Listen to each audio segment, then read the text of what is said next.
South Bay Bar and Grill, formerly known as South Bay Cafe and Lounge, recently reopened under the New Normal Operations, or NNO, at the Los Angeles Air Force Base.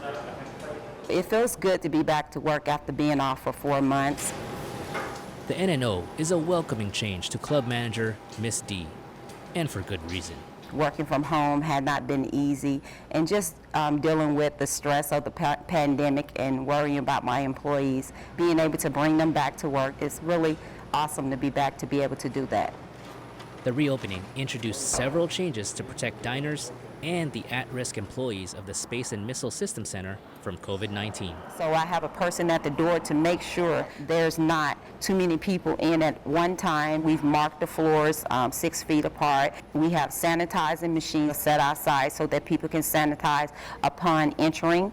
And we have set it up where there's one way in and one way out. The floors are marked and the doors are marked for exit. We keep a door open that keeps the ventilation because that is recommended by public health. All these safety measures to protect employees and customers with quality PPE does come with a price, which customers will see on the menu. Yes, it is costly, but it's worth it. It's worth it for my employees and it's worth it for the customers. So the cost of if we don't have it enters my mind. A sentiment everyone can understand and appreciate, including the closure of the bar until further notice during these challenging times. This is Walter Towns from the South Bay Bar and Grill at Los Angeles Air Force Base. Stay healthy, SMC.